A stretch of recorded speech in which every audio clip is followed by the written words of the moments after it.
Qual o sabor? Qual o sabor? Esse aqui, ó. Qual o sabor? Por que você parou de estudar? É por causa do começo da pandemia e também para ajudar dentro de casa. Sua mãe faz o quê? Faz faxina. Quais foram as dificuldades que vocês tiveram na pandemia? Muita. Fechou o comércio, não tinha como mais vender bala na rua, não tinha mais como jeito de arrumar dinheiro. Aí nós precisamos morar na rua 3 semanas. Aí depois eu voltei a trabalhar de novo vendendo bala, consegui pagar o aluguel, graças a Deus. E você vai voltar a estudar? Vou. O que você pretende fazer da sua vida?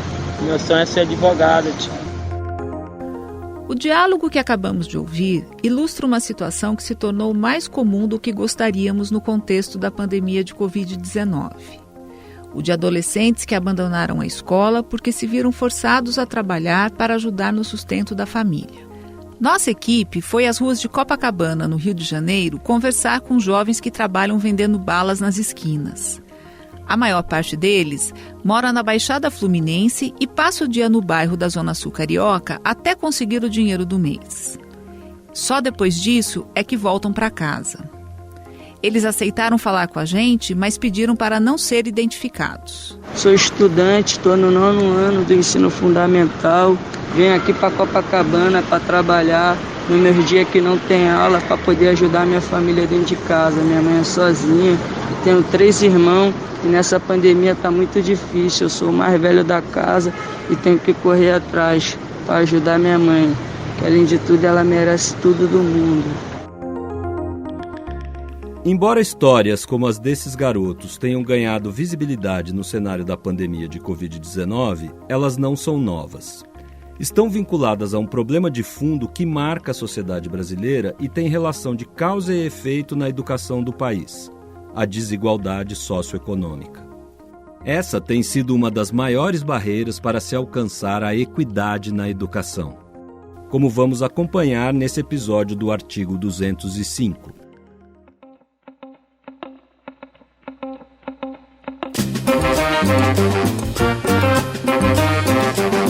Artigo 205, um podcast do Instituto Unibanco em defesa do direito à educação. Olá, eu sou a Marta Vancini. E eu sou o Rubem Barros. Muitas pesquisas revelam que a educação brasileira é marcada por vários tipos de desigualdades, afetando o acesso, a permanência e a aprendizagem de milhões de crianças e adolescentes. As desigualdades são de vários tipos: de moradia, alimentares, de acesso a bens de consumo, à internet. E elas afetam de forma diferente vários grupos sociais, como negros, índios, mulheres, crianças e idosos.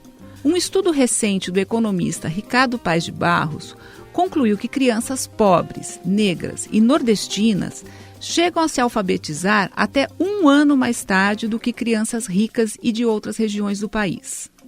Em outra pesquisa, o Paes de Barros mostrou que quanto maior o grau de vulnerabilidade, pior o desempenho em matemática no SAEB do 5º ano do ensino fundamental. O SAEB é o Sistema de Avaliação da Educação Básica.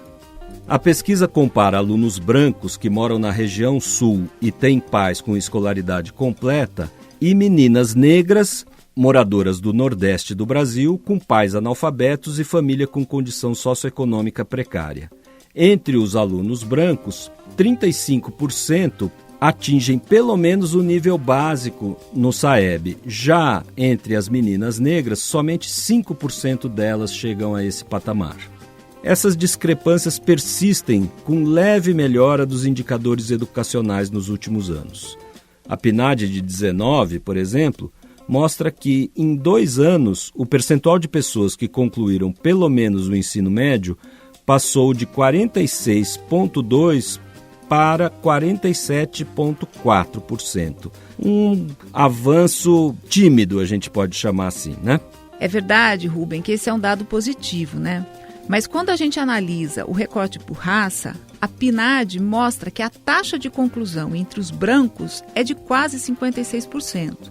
E quando a gente olha para os pretos e pardos, ela fica na faixa dos 43%.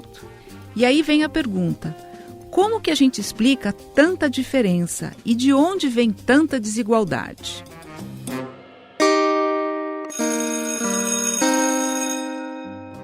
Brasil, a educação é um direito de todos, como está escrito na Constituição. Aliás, isso está escrito no artigo que dá nome a esse podcast, o artigo 205. A gente estabeleceu no Brasil o direito à educação a partir de um conjunto de camadas de exclusão. Então, a história da escola no Brasil é a história de processos de exclusão e de inclusão.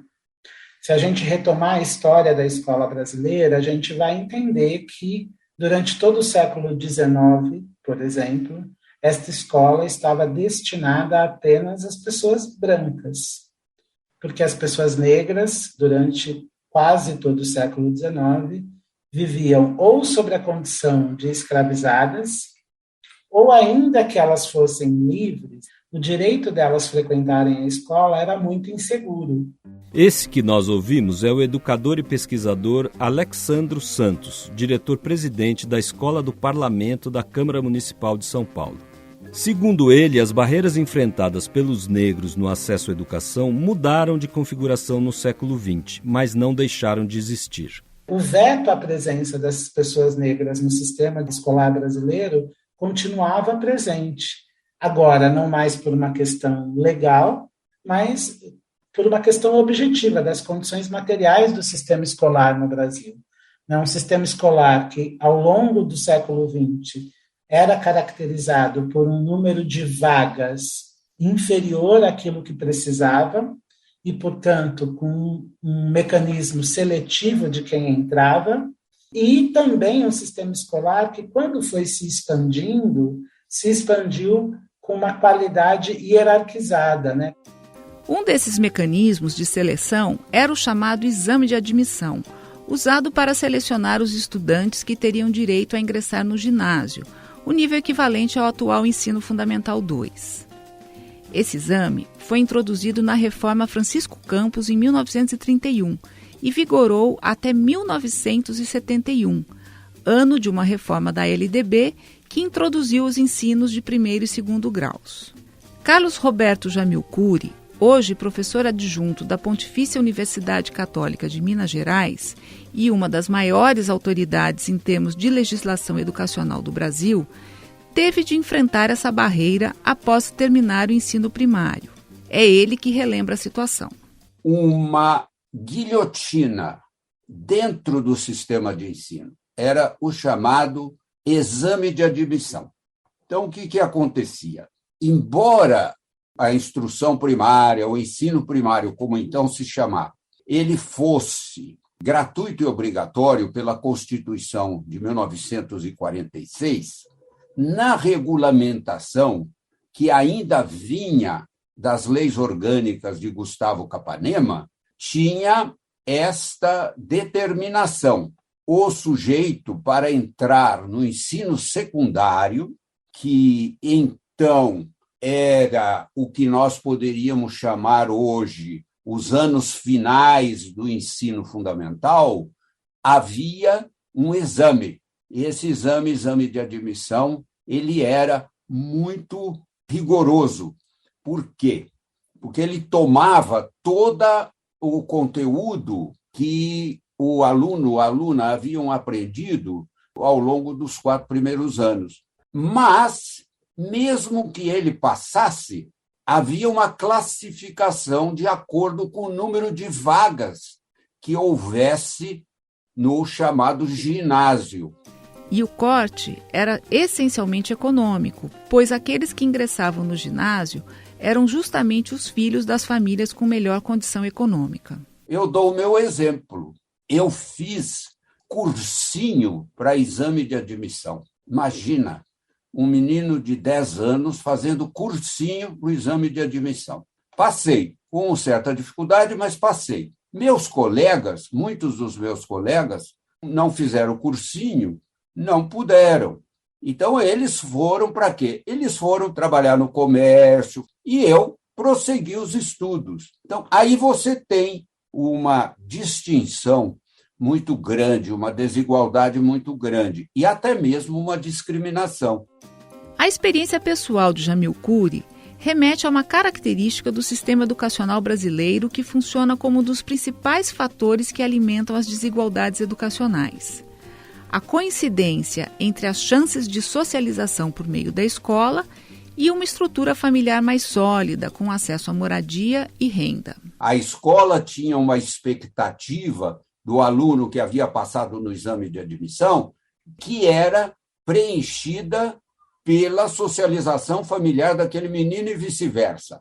Então, aí você tem um primeiro elemento importante. E é claro, quando você tem uma socialização familiar que é simétrica à socialização escolar, é óbvio que isto acaba dando certo. Então, você tem uma trajetória que, aos poucos, vai elitizando. E por isso se dizia que a escola tinha grande qualidade. Ela tinha qualidade? Tinha, mas para um grupo menor que conseguia entrar no ginásio, depois o colegial, e, eventualmente, fazendo cursinho, passando nos rigorosos exames vestibulares, entrar no ensino superior. Com o fim da ditadura militar e passados os tumultuados anos iniciais do período democrático, com inflação alta e crises políticas, o Brasil começou, na década de 90 do século passado, a atacar as diversas iniquidades sociais que acumulou ao longo de sua história. Em 1995, Fernando Henrique Cardoso lembrou o complexo sistema brasileiro de proteção social em seu discurso de posse para o primeiro mandato como presidente do Brasil. Vamos assegurar com energia direitos iguais aos iguais. As mulheres, que são a maioria do nosso povo e às quais o país deve respeito e oportunidades de educação e de trabalho. As minorias raciais e algumas quase maiorias, aos negros principalmente, que esperam que igualdade seja mais do que uma palavra, que seja o retrato de uma realidade. 8 anos depois, Luiz Inácio Lula da Silva assume o governo com o desafio de tornar a sociedade brasileira mais justa e igualitária. Se conseguirmos voltar a andar em paz em nossas ruas e praças, daremos um extraordinário impulso ao projeto nacional de construir, neste rincão da América, um bastião mundial da tolerância, do pluralismo democrático e do convívio respeitoso com a diferença. Hoje superintendente do Instituto Unibanco, Ricardo Henriques, um economista com atuação voltada às áreas sociais e passagem pelo MEC como responsável pela SECAD, a antiga Secretaria de Educação Continuada, Alfabetização e Diversidade, relembra a importância das políticas públicas adotadas a partir do início deste século, que resultaram na diminuição da desigualdade social. Ao longo dessas 2 décadas do século, nós melhoramos tanto na redução da pobreza absoluta e da pobreza, como da desigualdade. A gente viu queda da desigualdade de renda, por exemplo, vertiginosas até 2015. Se a gente considerar o índice de Gini, que é um bom indicador, a gente estava, no meados dos anos 90, no patamar de 0,6. Quanto maior o índice de Gini, pior a desigualdade. Entramos no início dos anos 2000, fomos a 58,58. E chegamos em 2015 em 0,52. Essa queda de meio ponto no Gini é bastante significativa do ponto de vista da nossa história e da realidade internacional. O que acontece é que, após 2015, a gente vê uma retomada dessa desigualdade.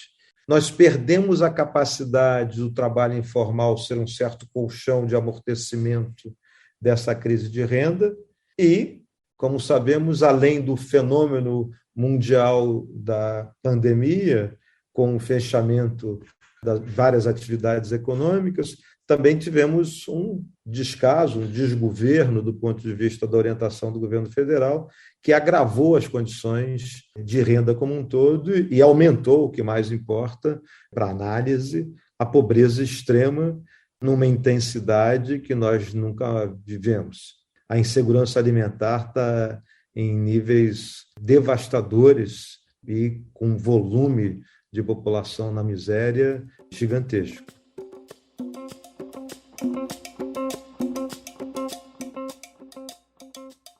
Um aspecto que torna mais complexa a desigualdade no Brasil é o fato de ela ser multidimensional, ou seja, a desigualdade socioeconômica se sobrepõe a outras, como a região do país onde a pessoa mora e o fato de se viver no campo ou na cidade, além da raça e da etnia de cada um.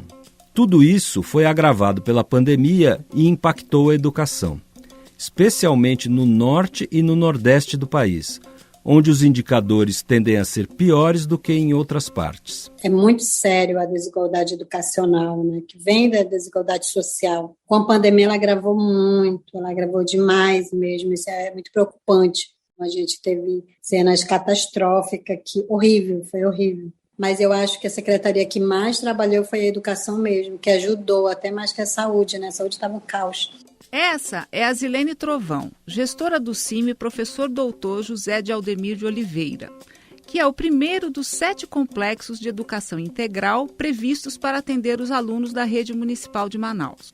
Inaugurado um mês antes do início da pandemia de Covid-19, o CIMI fica na zona leste da cidade, no limite da zona urbana com a rural. Ele está inserido numa comunidade de alta vulnerabilidade social e atende estudantes da educação infantil ao ensino fundamental 2. Por lá, a desigualdade social é enorme. Os estudantes estão expostos a vários tipos de riscos sociais e as famílias vivem numa área violenta, de difícil acesso, em casas de madeira, de lona, no chão batido mesmo. Nas invasões não tem luz, tem parte que não tem luz, não tem água. E a parte da zona rural também, é até um horário, tem energia e não pega por conta dos terrenos, dos lugares de difícil acesso. Na escola a gente tem muita dificuldade com a internet. Então, na pandemia a gente foi atingido diretamente mesmo. A escola foi criada com o objetivo de trabalhar segundo uma concepção de educação integral e democrática. O eixo norteador são os direitos humanos e a educação popular. Ela é uma escola muito grande, capacidade para 1.600 alunos, hoje a gente está com 1.300 e pouco, por conta que não voltaram. Alguns realmente não voltaram, a gente está 100% presencial. E a gente percebeu quantos alunos a gente perdeu. E olha que nós fizemos busca ativa. Foi a partir desse trabalho que a equipe escolar enxergou que, naquele momento, a necessidade dos alunos e familiares não era somente o acesso à internet ou à energia elétrica para acompanhar as aulas remotas. Eles precisavam de muito mais, como conta a Zilene. Foi uma situação bem mesmo desesperadora. Chegou um tempo que eles queriam ajuda de médico, que não tinha vaga nos hospitais, que não tinha mais assistência funerária. Quando a gente fazia as assembleias, eram professores muito abalados emocionalmente também. E, de certa forma, a gente começou a fazer uma busca ativa sem estar obedecendo o decreto. Então, a gente conseguiu fazer um trabalho socioeducacional muito bom, muito triste, muito sofrido. Foi muito dolorido, foi muito traumatizante até para a gente. Tinha coisa que a gente conseguia, tinha coisa que não. Entre todas as assimetrias que atrapalham a educação brasileira, o racismo é um dos aspectos mais gritantes. Ele atravessa e potencializa outros contextos que também afetam a escolarização dos mais vulneráveis. Para o Alexandro Santos, a desigualdade racial na educação se assenta em 4 pilares: acesso, permanência, aprendizagem e currículo. O currículo tem pouca abertura para as questões étnico-raciais. Juntos, esses 4 itens criam um cenário que potencializa as vantagens dos brancos sobre os negros. Chama a atenção que esse tipo de discrepância ocorre inclusive entre estudantes de uma mesma faixa de renda, o que revela o peso do racismo na produção e perpetuação das desigualdades. Quando eu pego, por exemplo, os 10% mais pobres da sociedade brasileira e eu comparo as crianças, adolescentes e jovens brancos desse grupo com as crianças, adolescentes e jovens negros desse grupo, eu vou identificar que a chance de uma criança de cor preta, por exemplo, concluir o ensino médio e a chance de uma criança branca desse grupo socioeconômico é muito diferente. A escola pública brasileira tem um problema na garantia da equidade do acesso e da permanência na escola quando a gente olha crianças negras e crianças não negras. Mas a qualidade não se explica só no acesso e na permanência. Tem um outro requisito de qualidade que tem a ver com a aprendizagem. No campo da aprendizagem, um estudo recente do Instituto Interdisciplinaridade e Evidências no Debate Educacional, realizado com base no SAEB, ajuda a entender as discrepâncias de aprendizagem. A pesquisa mostra que, no 5º ano do ensino fundamental, a diferença entre o desempenho das crianças pretas e das crianças brancas é equivalente a 2 anos de escolaridade. Ou seja, é como se as crianças pretas tivessem o nível esperado para o 3º ano do ensino fundamental, enquanto as crianças brancas atingiriam o 5º ano. Então, veja, a gente está começando a escolarização, as crianças têm 10 anos de idade e eu já tenho esse padrão de desigualdade de aprendizagem quando eu comparo a criança preta e a criança branca. Os pardos estão no meio do caminho. Eles não chegam a ter o desempenho das crianças brancas, mas eles não têm um desempenho tão abaixo do desejável quanto as crianças pretas. Então, no pilar aprendizagem, a escola brasileira também tem um problema sério em termos de equidade. Também tem um problema sério na entrega do direito à educação de qualidade. Eu nunca perdi, vai ser agora. Não bastassem os fatores externos, há ainda as dinâmicas próprias da escola que alimentam a exclusão racial. A cultura escolar é atravessada por mecanismos que tendem a criar empecilhos ou mesmo bloquear o acesso e a permanência de crianças negras. Um exemplo dessas práticas são as supostas brincadeiras, piadas de cunho racista, que nem sempre são vistas dessa forma no ambiente escolar. A baixa expectativa em relação ao desempenho acadêmico das crianças negras é outro aspecto dessa cultura escolar. Mas, ao mesmo tempo em que a escola produz o racismo, ela pode também funcionar como um espaço de conscientização e valorização da diversidade. Maria Eduarda, de 17 anos, é aluna do 3º ano do ensino médio da escola Professora Luísa Marinho, que fica na zona norte da cidade do Rio de Janeiro. Ela se reconhece hoje como negra não retinta. E para quem não é familiarizado com o termo, a Duda, como ela é chamada, é uma menina negra de tom de pele clara. E segundo ela, foi só a partir da sua participação em um projeto cultural da escola, já no 1º ano do ensino médio, que ela conseguiu entender melhor as questões ligadas à sua raça. É uma imagem muito forte que eu vou levar para a minha vida desse projeto. Eu aprendi muito da cultura africana, dando como exemplo agora a dança do jongo. Também aprendi muito sobre a religião, né, no caso dos orixás. A gente fez uma apresentação linda. Então, acho que esse projeto vai significar muito quando eu for pensar na escola. Antes de participar do projeto cultural na escola, porém, a Duda não só desconhecia a cultura de origem africana, como também não sabia valorizar a sua identidade. A Duda de antes não tinha muito conhecimento, talvez não se valorizava tanto, não se reconhecia tanto. Eu falo sobre meus traços, né, sobre raízes, tipo, do meu cabelo, até assim, são coisinhas básicas, sabe, mas que faz uma diferença muito grande. E depois que eu entrei nesse projeto, que eu pude conhecer pessoas, que eu pude conhecer minha cultura, pude conhecer minha arte, pude conhecer minhas origens, eu acho que agora eu sei me valorizar mais, eu sei quais são os ambientes, eu sei reconhecer quando eu sou valorizada e não sou valorizada, eu tenho a minha saúde mental. Maria Eduarda vive com os pais e os 2 irmãos na comunidade da Palmeirinha, em Guadalupe, também na zona norte do Rio. Ela conta que os 2 sempre a incentivaram a estudar e que ela espera conseguir cursar uma faculdade de psicologia. Não me sinto preparada para uma faculdade pública. Eu vou fazer o Enem agora e dependendo do resultado dele, aí a gente vai ver.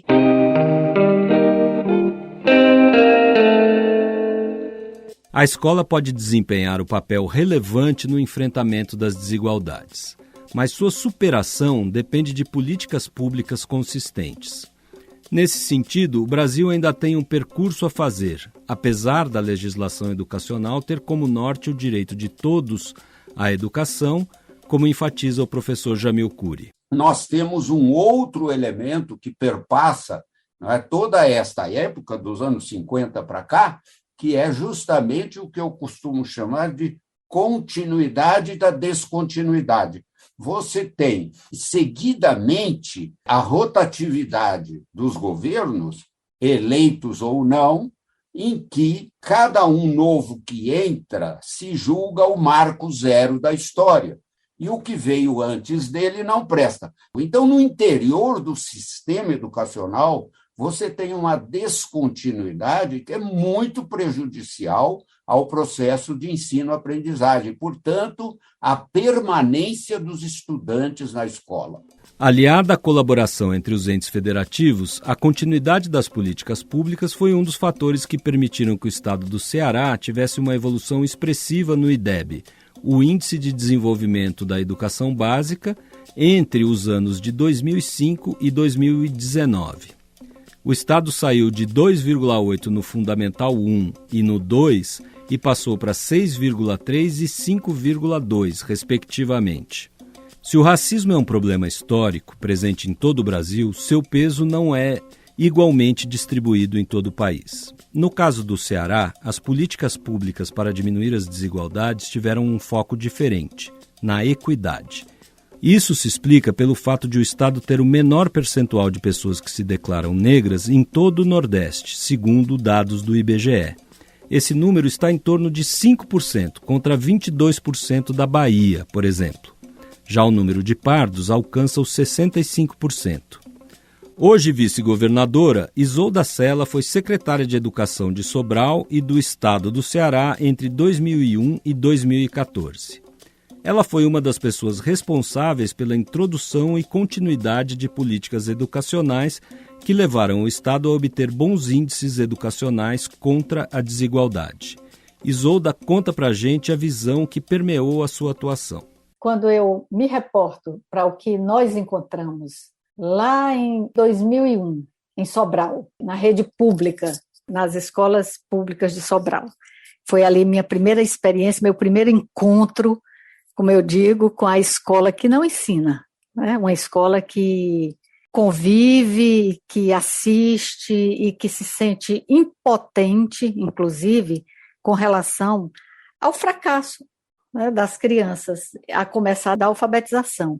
Porque nós tínhamos todo um circuito de indicadores muito ruins, distorção idade-série, abandono altíssimo, insuficiência nas diversas áreas de infraestrutura e pessoal, tudo isso. E tínhamos o carro-chefe dessa história toda, que era o analfabetismo, o fato das crianças não conseguirem aprender a ler. Então, é uma situação que nos convocou desde o início a ter como princípio a busca da igualdade. Para enfrentar alguns desses problemas na educação, o Ceará adotou a estratégia de convocar os estudantes a fazer busca ativa de seus colegas. Eles recebem uma bolsa de R$200 mensais para trazer de volta os evadidos. É sempre importante quando a gente consegue fazer chegar no bolso dessa moçada um dinheirinho, especialmente quando esse dinheiro vem por uma boa ação que eles prestam, por um bom serviço. Então, é o engajamento deles, porque nessa ideia de que tem uma força entre os pares que precisa ser melhor aproveitada. Então, sempre que nós conseguimos olhar para eles como agentes também importantes, né, de toda aquela história deles e dos seus pares, da sua escola, da sua comunidade, eu penso que nós podemos ter surpresas muito, muito boas. O momento crítico, no entanto, pode fazer com que as ações passem a adotar critérios que deem mais atenção às questões étnico-raciais. Nós nunca tivemos um filtro assim com relação a essa coisa do perfil de pessoas, de raça, por exemplo, estudantes negros ou indígenas. Nós sempre tivemos essa lógica mesmo de perseguir a equidade, e aí, esteja onde estiver, né, seja como for, mas eu penso que a gente talvez deva, assim, pode ser um débito nosso, sabe? Ter um filtro mais qualificado com relação a essa questão de segmentos populacionais. Pensando principalmente em compensações para a questão racial, mas não somente para elas, Alexandro Santos traz uma série de propostas de ações afirmativas. Algumas delas já estão implantadas, como a obrigatoriedade curricular de conteúdos da história afro-brasileira. Outras, em contrapartida, dialogam com experiências já existentes para estudantes, como a introdução de cotas para a contratação de professores negros em concursos públicos. Outras ideias parecem ter potencial ainda maior de mudança. Se eu já sei quais são as escolas da minha rede, que pela sua localização socioespacial atendem em maior medida as crianças negras, uma medida de equidade é, na hora de eu distribuir os recursos da rede, eu vou priorizar, eu vou alocar recursos adicionais naquelas escolas em que tem maior frequência de estudantes negros e negras. A escola precisa ter serviços de apoio para as crianças que começam a dar sinais de que não estão aprendendo no terceiro mês de aula. Em geral, a cultura escolar brasileira é empurrar esse apoio lá para o final do ano, quando pouco se pode fazer pela aprendizagem. Esse tipo de ação afirmativa, aparentemente, ele não tem um recorte racial, né? Mas é só aparentemente, porque quando a gente olha as crianças que vão ficando para trás na escola, elas têm cor e elas têm um determinado padrão socioeconômico. Se as desigualdades sociais e educacionais brasileiras já eram enormes antes de 2020, a pandemia só fez com que elas se acentuassem ainda mais. Por isso, é necessário estabelecer uma estratégia para que a reconstrução nos traga configurações mais avançadas no campo da educação, como defende Ricardo Henriques. Que se projete uma estratégia pedagógica, creio que por uma janela de 3, 4 ou 5 anos, que dê conta de ter uma cauda longa também de enfrentamento das várias dimensões que foram mobilizadas a partir do período da pandemia e que comprometeram o ciclo do ensino e de aprendizagem de uma quantidade enorme de estudantes e, evidentemente, comprometeu muito mais para aqueles estudantes mais vulneráveis, para os estudantes periféricos, para os estudantes negros, para os estudantes do mundo rural, para os estudantes indígenas, que sofreram ainda mais o efeito da suspensão das aulas. E, portanto, é necessário uma estratégia de média duração para enfrentar as consequências do período de suspensão das aulas e reposicionar a trajetória de educação, não só nos trilhos, mas de forma mais acelerada para dar conta de reduzir as desigualdades. Está aí o desafio: criar, implementar, manter e melhorar políticas públicas que ajudem o país a incorporar toda a sua população entre os beneficiários dos direitos educacionais e humanos. Se você quiser saber mais sobre este e outros temas ligados à educação e gestão educacional, acesse os canais do Instituto Unibanco, que oferecem análises, dados e webinários sobre o sistema educacional. Esse episódio do artigo 205, um podcast em defesa do direito à educação, fica por aqui. Os trechos dos discursos das cerimônias de posse dos presidentes Fernando Henrique Cardoso e Luiz Inácio Lula da Silva, ocorridas respectivamente em 1995 e 2003, foram retirados do YouTube. Toda quarta-feira tem um novo episódio nos principais tocadores de podcast e no canal do Instituto Unibanco no YouTube. Acompanhe. O podcast Artigo 205 é uma produção da Rádio 2 para o Instituto Unibanco com a coordenação executiva e direção da Fabiana Altran. A produção e edição são da Patrícia Esperandio com o apoio da Cláudia Oliveira. Sonoplastia de Isaac França. Trilha sonora original de João Duval Rodrigues e Nicolas Rabinovich. Identidade visual é assinada por Bonita Produções. O Rubem Barros e eu apuramos, entrevistamos, roteirizamos e apresentamos este episódio. Até o próximo. Até!